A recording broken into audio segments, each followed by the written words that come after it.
Okay, so yesterday we did a live video showing how to build a Droidcon app with Kotlin Multiplatform and kind of try to explain the architecture, things like that. It was our first attempt at doing a live video, and we're really going to need to maybe invest in some hardware, that kind of stuff. Probably connect it directly to the network. Dropped a few times, you lost audio, resolution wasn't great, we were having a couple drinks. It was an interesting time. So today I'm going to take time to do a video walking through this in more detail, and we've also updated the code a bit to be a little more clear where things are, things like that. So this is the first step. You go to the GitHub page and you're going to clone the repo. Obviously, while you're here, feel free to give us a star because we like the eyeballs.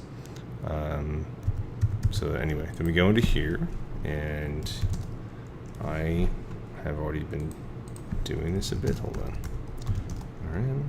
RDF, Droidcon, goodbye. So we're going to clone a fresh one and do that. Now, once that's done, we included the pod files, the pod outputs, the CocoaPods outputs with this repo, so it got significantly bigger because there's some kind of a CocoaPods issue. I'm not sure if it's with CocoaPods or possibly with our config, but it seemed to work fine for us. So I just took the lazy step of pushing all that stuff in there. So you shouldn't actually even need to run any CocoaPods or install it to get this to work. Although not great practice. Anyway, so we need to make a local properties file that points at the Android SDK.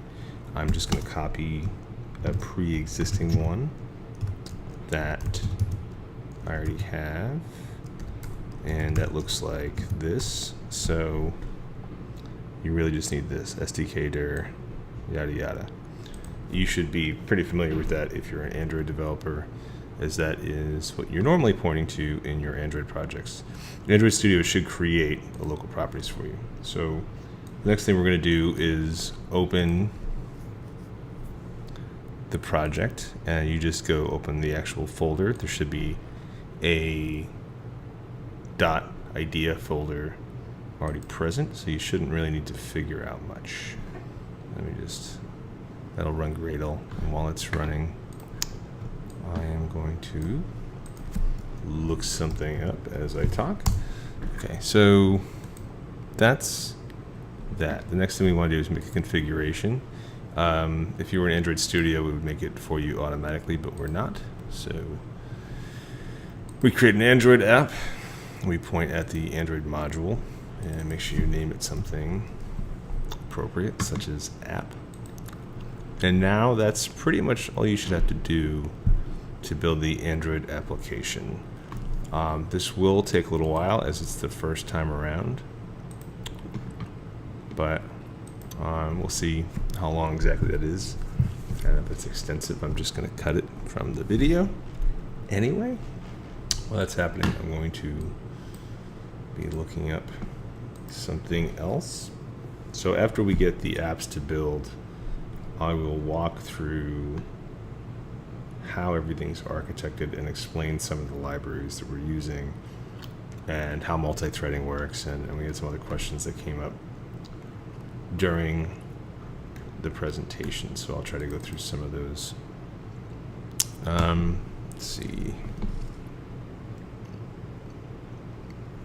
The other thing we learned is that if you are encoding your video while you're trying to do code stuff, it tends to take a little while. Okay, so that's it, and that's all you really have to do. We're going to click on this. You can see how this stuff works. If you're RSVP to the same session time, it'll turn red as opposed to blue, that kind of stuff. You can go to this, which is your agenda, which will show you what you've selected. There's a sponsor section, which we haven't completed yet, and then an about section. So that's basically what the app does. When you run the first time, it takes a little while. The subsequent builds should be somewhat faster, I think. So I'll go in here and say, make a not important change of some type, which this shouldn't really do much, and this should show up pretty quick. So, oh, what? That's interesting. Sometimes IntelliJ's cranky. So anyway, yeah, it's actually pretty fast. That wasn't really a meaningful change, though, obviously. So anyway, whatever, you get the idea. That's how you make Android changes. And the recommended approach is to essentially build your shared code and your Android side application first, and then take your shared code and you can apply that on your iOS development, but you don't really, it takes a little longer to build your iOS stuff. It's just, I think, partially because the platform's new and whatever. So I think there'll be a lot of optimizations to Kotlin native going forward. But right now, it definitely takes a little while to get this show up, especially the first time. So we'll do Gradle W build and terminal in the root of the project as your second step to get the iOS side to start up. That we're definitely going to pause the recording on. It took a little over 2 minutes. Just again, takes a little longer for the iOS side. Usually won't take that long if you're not making a first build, but first one takes a little while. So next thing we want to do is cd into iOS app directory where we keep the iOS apps Xcode definitions, and then we want to open iOS XC workspace. Make sure it's the workspace one. You can also do that from Xcode. I just find it easier to open it from the command line.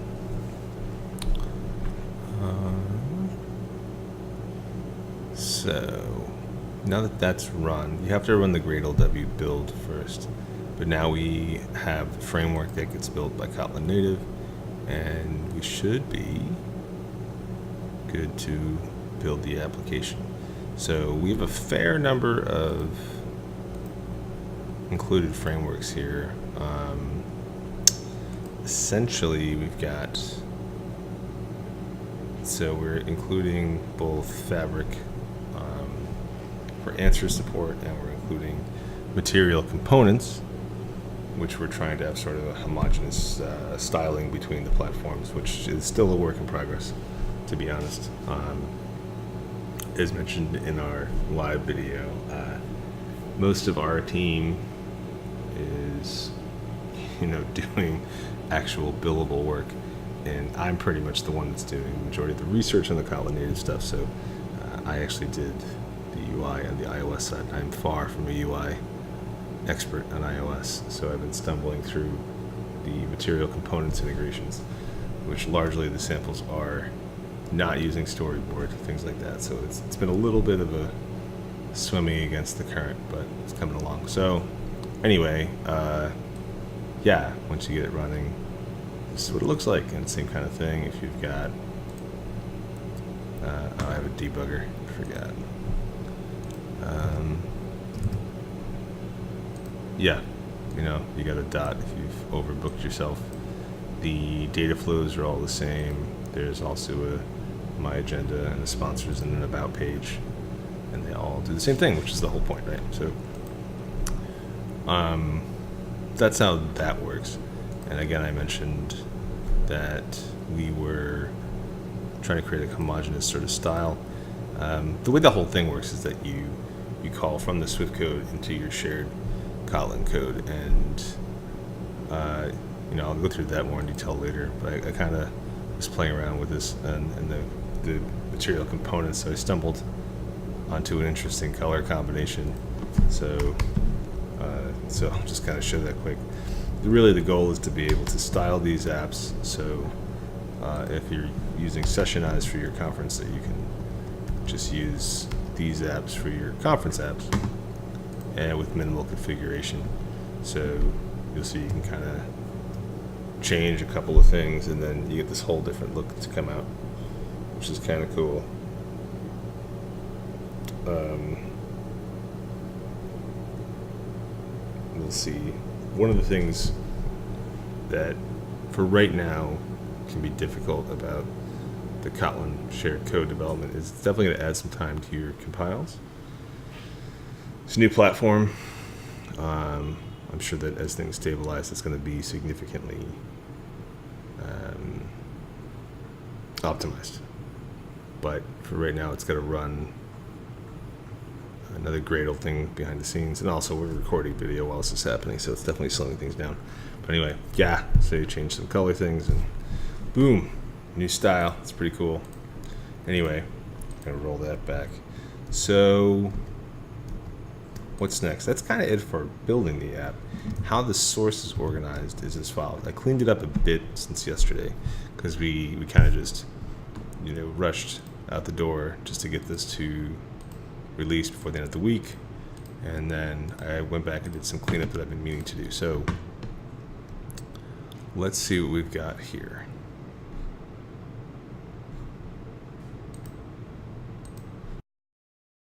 Okay, back. That was a little confusing. Somehow the project didn't synchronize with the different folder structure. Okay, anyway, so we moved stuff around. So the different folders are this DB folder, which has some stuff related to database stuff, obviously. So there's an adapter for SQLite. I'm not even sure what the extensions are. Oh yeah, it's a little helper thing. Some database assisting methods, and essentially we have a method that will take in a speaker JSON and do all the work to insert that into the database. Same thing with sessions, that kind of stuff. So you should see that in there. And then I'll get into it later, but we're using for a reactive UI, we're using live data, which is the architecture components live data, the Android thing. The reason we're using live data and not anything else is because whatever we use, we had to implement in iOS. And live data itself is not a lot of classes. RxJava is, let's say, prohibitively large to try to implement even in a most basic capacity. So, yeah, live data basically does what we want for this case. So we are providing here a SQLite live data adapter, essentially. There is a bug that I am repeatedly pointing out to try to get some support around fixing in Kotlin Multiplatform, which is you can use type aliases for Kotlin Multiplatform, except you can't use a type alias for methods that are protected. So when you're trying to type alias to classes you don't control, if they have protected methods that you're trying to also put into your expect actual, it doesn't work, and it is surprisingly frustrating. And there's really, as pointed out in this bug, there's no good reason why that should be prohibited.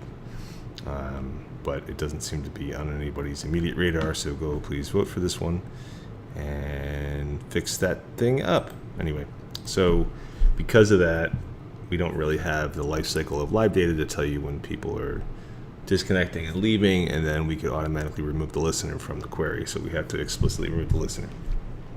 That's in there. Just feel like I'd rant about that for a bit. Okay, display, we've just got some essentially data transforms for when you're going to get database data and then push that to the display. So this is like display-oriented data logic and data classes. So you can send that to the screen, and either platform, we're going to be showing the same data anyway, so it shouldn't be a big deal.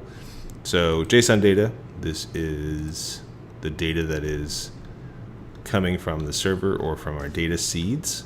We are parsing with the Kotlin X serialization library to do JSON parsing. It is not doing object marshalling of any type. I think that is available at some point in that thing, but some of this has been going on for the last couple months, and I wanted to take what was stable to build this app, and not, it's not the end of the world to just hand build these objects. So that's kind of what we had and did. Some intermediate objects. We're mostly on the screen using data that's coming from the database. So this is only really used as sort of intermediaries, but whatever.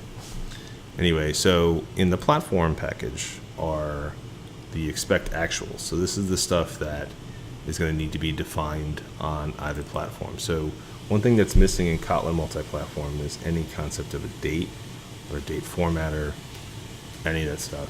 And I have chatted with some folks about this.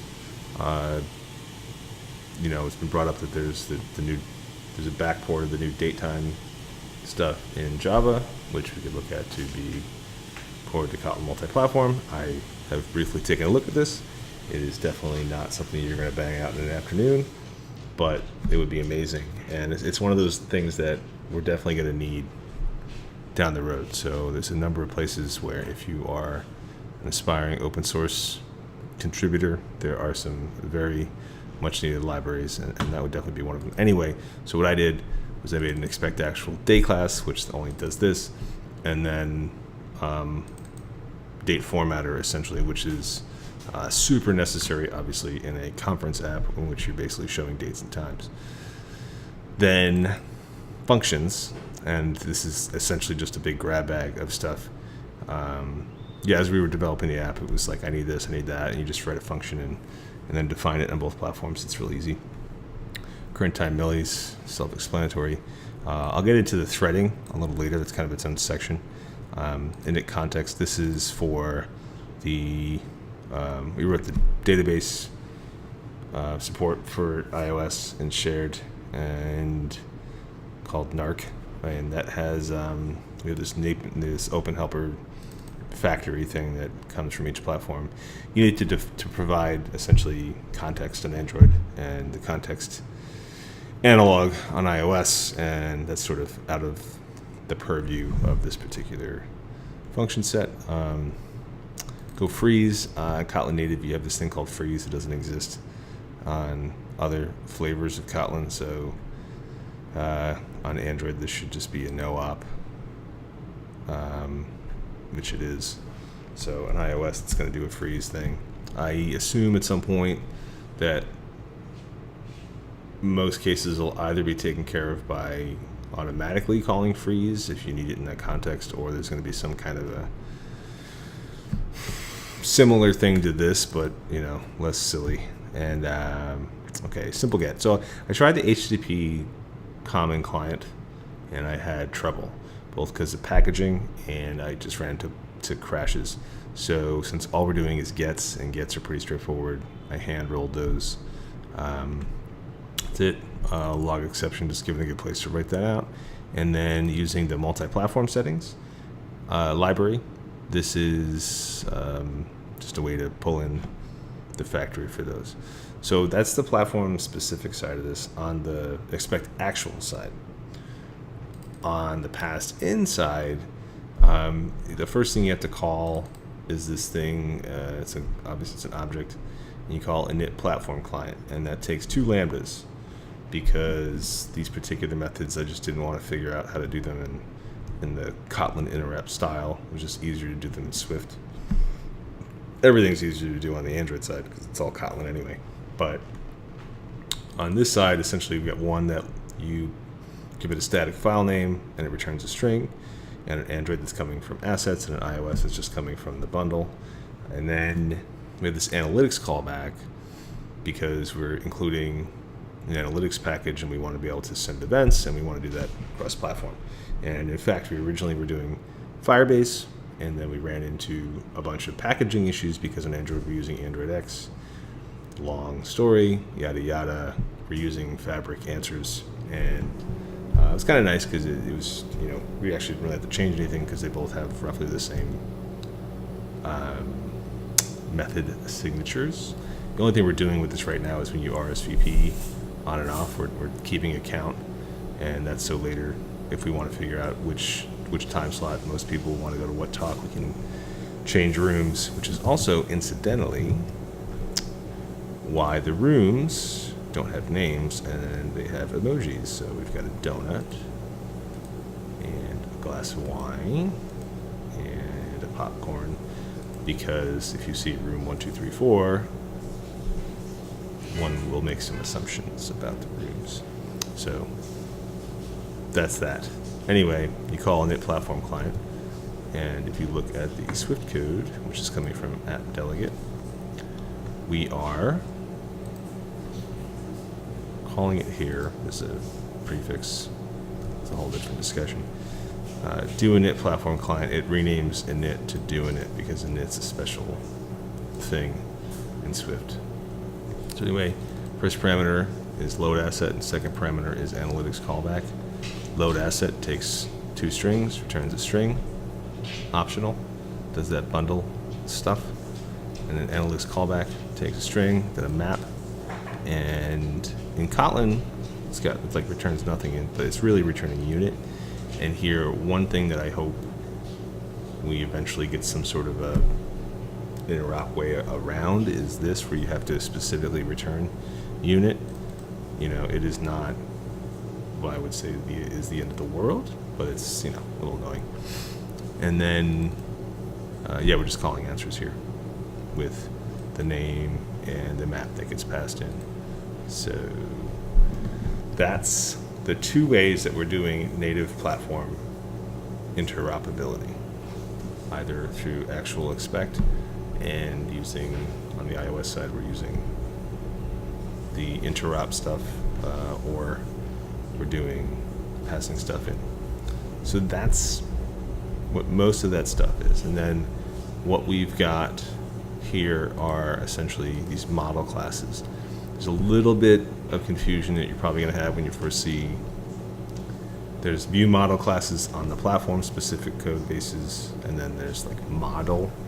You should probably have a better name, but they're essentially doing the logic underneath what the view models are going to call. We're trying to get as much shared logic out of the platform specific classes as we can without getting ridiculous. But here's how this looks. So for the schedule, that page that shows you all the sessions, we have this live data, session list live data, that your view model will observe. We have the shutdown method you have to call, which again goes back to that bug that you can't have packages and type aliases, so we're specifically removing a listener from the SQLite query.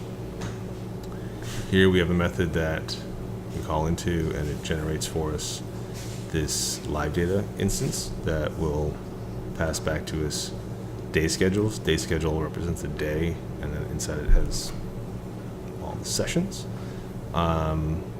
This actually does, you know, live data map, does some pretty basic,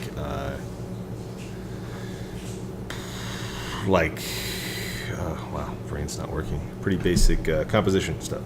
Composition, that's what I'm looking for.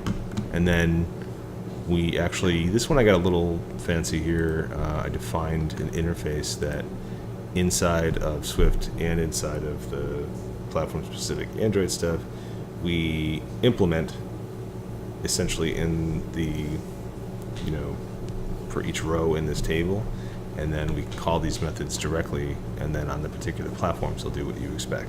So, you know, on, let's say on Android, it's in the view holder, and it just sets the text view to whatever the text you're passing in. In iOS, it does the equivalent on, I guess I'll show you. What are we here for, right? So in Swift, it'll do the equivalent. Let me see where we're at. Is that here? Ah, yes. So we event row, and then set time text, same thing. So that's what that does. In theory, you could just kind of pass the data object, but there was definitely a little bit of a, even inside this data area, there's a little bit of logic going on, and you'd either want to do something like this or set up a more descriptive data object instead, I guess. So you just want to not replicate this logic inside of Swift and inside of the platform-specific Android. That was the goal. Anyway, so what's going to happen is, here's that session list live data. When you get to the schedule list, the view model on either platform is going to call into this and observe this live data. And if you change the database, just like you'd expect in any reactive model, this thing will get notified on the main thread, and you can update your UI. So on the Android side, let's see, schedule. So we've got this view model. Yeah, it's this is why I think we need a little reorg on the source, because this is, to say this is minimal would be putting it mildly, but essentially we put it in the view model so that in the fragment we can respect the life cycle, and then in here we can get that day thing and then observe, and then as the day schedule, as mentioned, comes in here, the list of, we set that, we update the tabs, and we update the display. And iOS really does the same basic thing. iOS doesn't really have the same lifecycle nuance that one will find on Android, so we don't represent it. We just have a basic class, creates that schedule model. Notice we call freeze here. It's going to be something you really have to understand before you start digging into this, because this view model is likely to have data that is living across threads and interacting across threads. You need to make sure that you're freezing the things that are doing so. And the way that we're doing threading in this app, it's not unsafe, but it also really doesn't hold your hand. So you can do something that you shouldn't be doing across threads, or capturing data and sending it across threads that you shouldn't be, and it's relatively straightforward and easy to do so, and you have to be very careful that you don't. I'm way overdue for another session. I'm writing a series of blog posts about threading in Kotlin Native. They have a workers concept, which you can pass data into, and they're very careful about checking that you're not going to do something wrong. The issue is that they do that through compiler lowering, which they call it, which is essentially compiler hard coding some stuff. So you can't do the same checks in your own constructs necessarily. You can do a little more than I'm doing. I just decided to make this really easy on myself and not do all the safety checks you would normally do. So just be careful. Anyway, bear in mind that this is frozen. You know, anything that this has a reference to is going to be frozen also, and changing it's going to definitely not work out well for you. Anyway, schedule view model. We've got an observer that's going to get those day schedules, and yeah, all we do is register for changes from Swift. Swift is going to call this. Swift is going to pass it a lambda for what to do when you get some new data, and we're going to call into that lambda when new data comes in. I mean, it's pretty straightforward. On the Swift side, we take this, and it's good too if you've ever done J2BJC, and if you've ever listened to me ramble for the last couple of years, you'll know that I've done quite a bit of it. J2BJC is much more complete. There's a lot, we have a ton of libraries in there, and it's got this JVM underpinning it, but it also, on the other hand, the translation between the platforms, like with anything collections, it's kind of a pain in the butt. This actually works out great because this comes over as a Swift array. So you just do list Swift array. So some things are way easier in Kotlin Native, to be sure. And I expect over time, as the tools improve and the libraries improve, like it's just gonna just be easier still. So you see this update UI, we define this method here.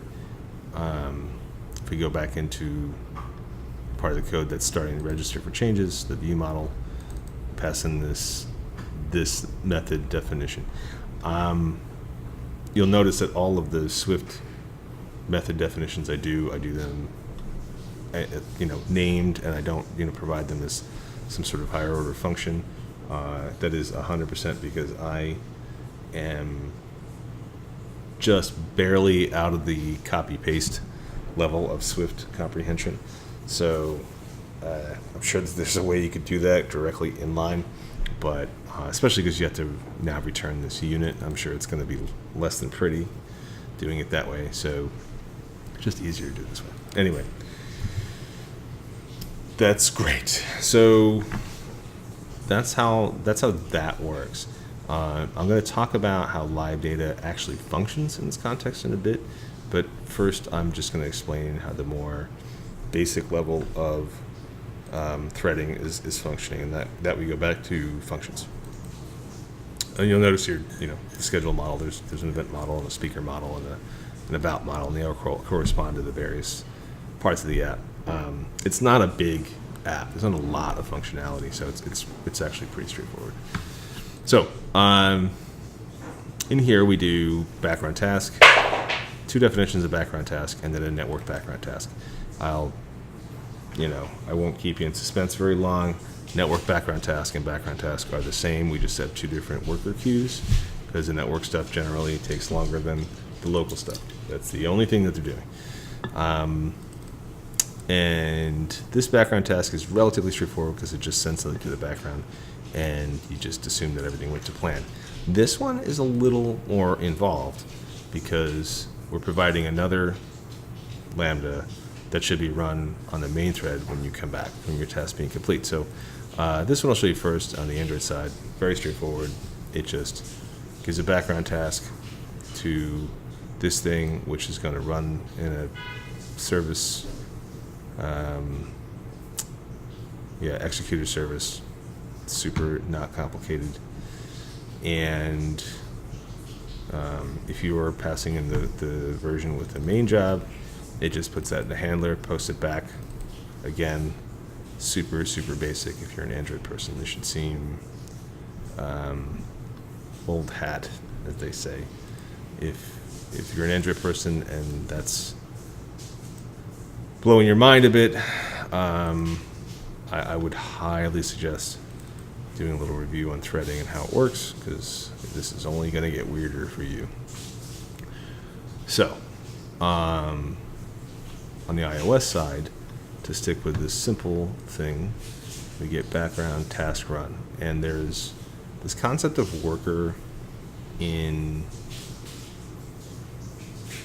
Kotlin native. So we get a queue, we get a worker queue, depending on name, which again we have 2 types, and then 2 types are just back and network, and then we schedule this back job to run and we freeze it, which means we freeze the job itself and all the data it touches.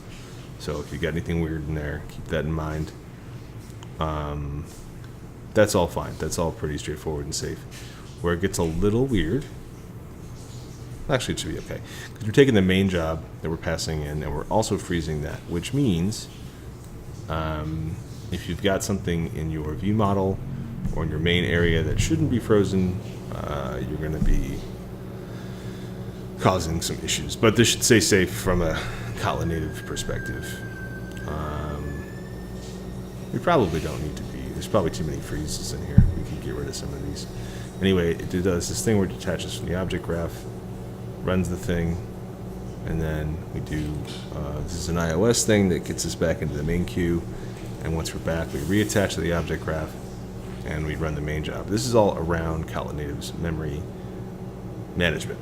So I'm not going to get into it here in enough sufficient detail to explain it, but that's how that works, and it works.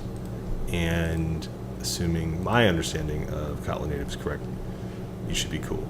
Live data is a little more complicated. And my current contributions to the world of Kotlin Multiplatform consist of, we've got a database thing called NarcDB, which, again, if you're super cool, you can go and add some stars to that, like me. I should start my own thing, I guess, huh? And, oh, yeah, I gotta fix that. It works. The build doesn't work.